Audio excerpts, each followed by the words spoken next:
17/70. And pulse is 78. Okay, let me see how many value.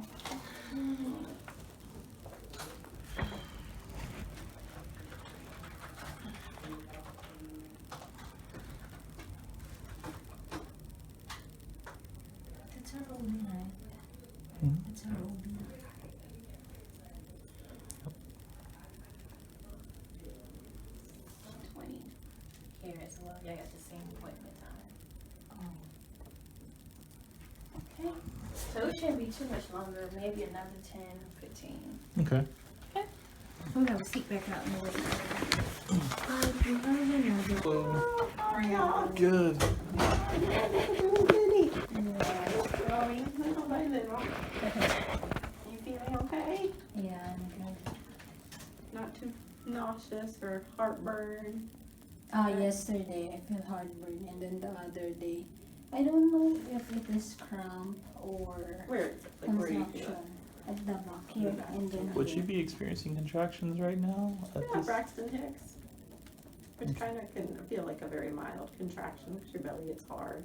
You can feel it in your back.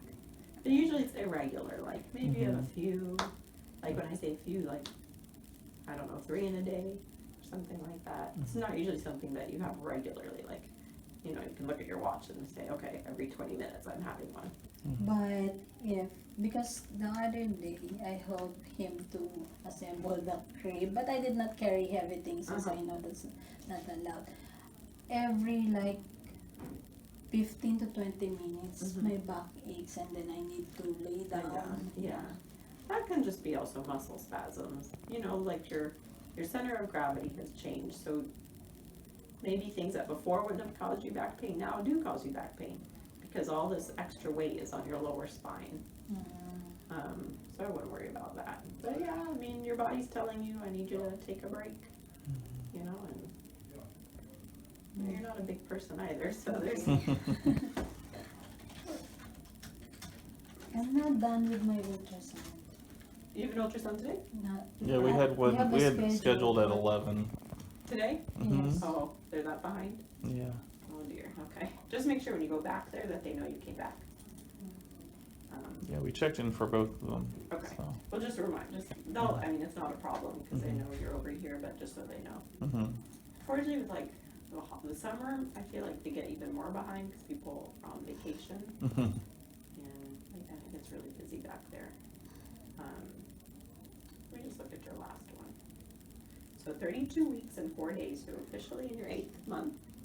Okay. So on your last ultrasound, which is end of May, baby was 47th percentile, 2 pounds 14 ounces, so like pretty much average weight, which is a good thing. but they said the head is not. That's, I mean, I didn't even worry about it for a second because you saw the amount of ultrasounds I see where there's discrepancy in the measurements, especially for the head for whatever reason. I think sometimes the way the baby's positioned, they can't get a great measurement of the head. Like we worry about truly small heads when the measurement is less than 3rd percentile at least. But mine is done. 8th percentile. I mean, I see, especially my Hispanic patients for some reason, I would say at least 30% of their baby's head is in less than 10th percentile. The babies are born completely fine. I don't have a good explanation for it other than I think sometimes it's hard to get a good measurement. That makes sense.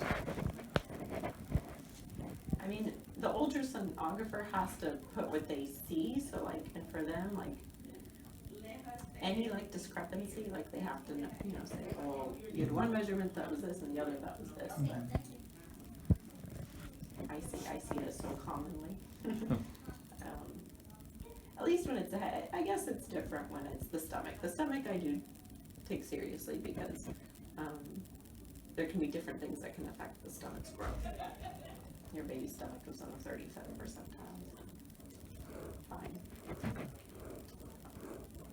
Baby was head down that day, so that also can make it harder to get a good measurement. No measurement. She's very shy. So. Yeah. So it looks like all they wanted to do is check the growth pretty much. All the anatomy looked fine. And then your sugar test was good. What else have we done recently? I guess that was it. Did I gain weight? Let's see. Do you want me to do it? You stayed the same, which is okay. It's okay. In total, you've gained, at least since we saw you in April, 14 pounds. But you know what? You've got 2 months to go. You will gain weight easily, and baby's growing, so don't feel like you need to go out and eat a bunch of like ice cream or something like that. Yeah. Don't have to keep your weight up. It'd be different, I think, if your baby's measuring small, but your baby's essentially completely average weight. So like, there's no, I mean, you can eat normally, you don't feel like you need to like, Pack on the pounds. yes. Yeah. Then that's not good, because then it's like, then you all this extra weight. And if you really try, you can gain weight. Yes, they said if the baby is big, for sure I will get a C-section. That's why I'm asking. Depends how big. Right now, baby's fine. Let me grab a Doppler. Right back. Thank you.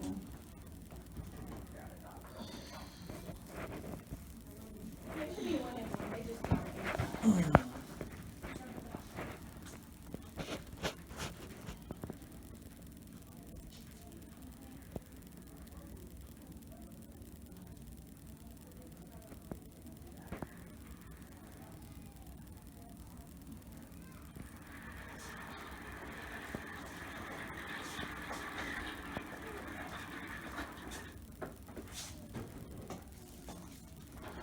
All right, let's.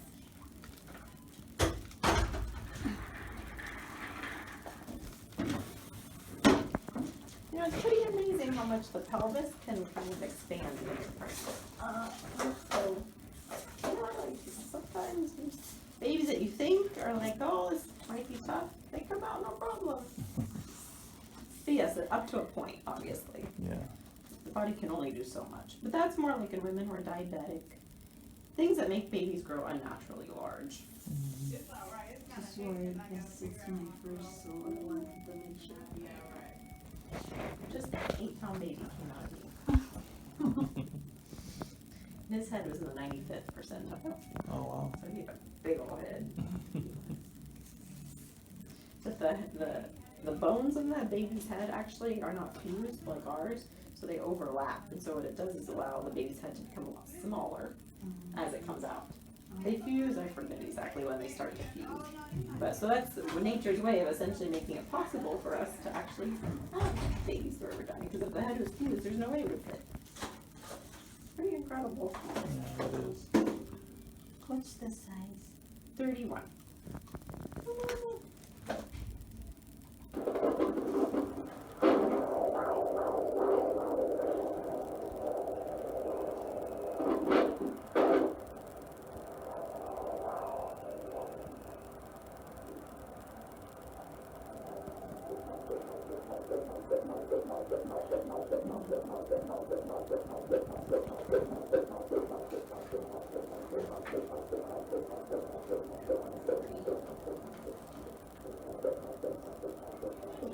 Sounds like baby's head down today too. I felt that.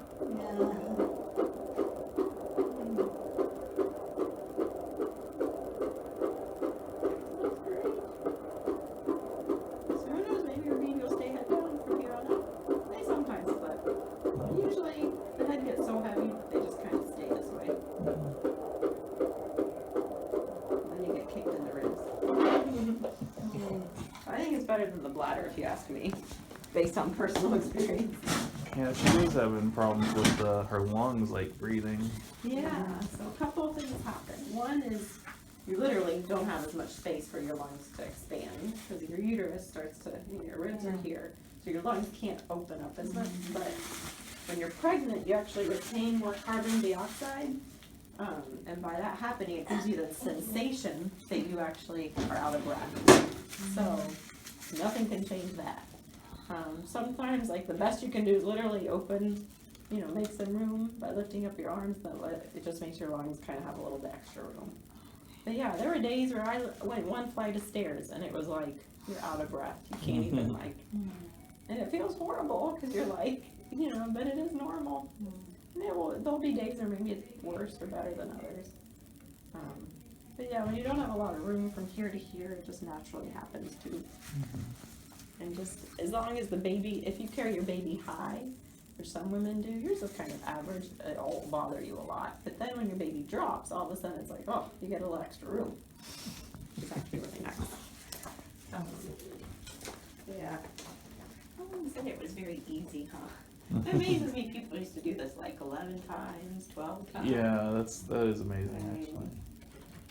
I think it was just like accepted, that's what you did. Just like a bunch of babies. Just one after another. I mean, I think, I don't, maybe women were like, maybe the only tough ones survive, so. Yeah. You know? Yeah. But I think about that all the time, and there's still parts of the world where women do that. I mean, the sad part is women don't survive, you know, because childbirth is not risk-free. But, yeah, no, but it's okay, you can complain, because it hurts, and it's uncomfortable, and men will never have to do it. So it's their job to listen to us. That's what I'm here for. They actually make this, it's a belly, it's made of, it's got, I don't know what, it's weights in it so that men can put it on. So it's like a belly with boobs, and it's supposed to weigh a certain amount so that you can kind of feel what it's like to carry this weight. And we do these classes sometimes where the guys put it on and they're like, just, because they're like, this is what it feels like. It's like, yeah, you feel, imagine carrying this around your poor back, like, and trying to bend over and you've got this. It's really funny. Yeah. We saw a video on electroshock treatment, and and then turn it up. Then there's that. Which Yeah. I've never actually seen the video, but I can only imagine. And like the safe word was epidural. That's pretty funny. I mean, yeah, it's something. I mean. Yeah, most guys didn't make it past. It was like I think like 6 phases, and they didn't make it past like the 4. No. So yeah, it was pretty funny. Well, and I think, I mean, I must say, at least when you're in labor, you know that a baby comes at the end, so you've got that like extra motivation, I think. But yeah, like it's doable, but it's not easy. That's why you have to be mentally prepared. You know, you have to kind of have an idea of what's going to happen. And then your partner has to be prepared. Because if your partner is freaking out, then that's not going to help you. I won't freak out. I'll stay. But there's all kinds of childbirth classes. They do have some here. I don't know if y'all. Yeah, we've been to Okay. a bunch of them actually. But there's one called the Bradley method, which is a little intense, but I did it, and it's called husband coached childbirth, where the husband takes on the active role. But the husband also has to be willing to take on the active role. So it's just kind of funny. But you know, the idea is that your partner kind of knows how to coach you through labor. You know, like, so that when you're freaking out, they can kind of explain to you, okay, this is what's happening, like, you know, whether it's breathing or imagery or pressing on your back or pressing on your hips, things to distract you. Because that's the biggest gift you can give her is distractions. Distractions, yeah. Take your mind off. Because when you're, I mean, in that moment, that's all you think about. Like, you know, and so you just remember it's not going to last forever. Yeah. Every contraction gets you closer to the end. But it's hard to, you forget that when you're in the moment. Because you're just like, it feels like forever. But women, I like to think every day women do this. I don't know how many babies are born in the world every day, but a lot. Yeah. So, and some women do it all by themselves, which is very sad. Let me get your paperwork. Your next appointment is in 2 weeks. Do you prefer morning, afternoon, Tuesday? Morning. Yeah. It's fine. Does the day matter? Like Tuesday versus Wednesday? Tuesday. Tuesday. Seems to be working well with my schedule. So. Okay, good. And I know it turns into a whole day affair. Well, yeah. Well, That's why I'd rather go in the morning. And then, right. Well, if on ultrasound today, I mean, I guess it depends. Like, it depends on your ultrasonographer. They may recommend another ultrasound, but that would be in 4 weeks. Okay. But that just, we'll see what their measurements are today. Okay, you got vitamins? Yes, I have. Yeah.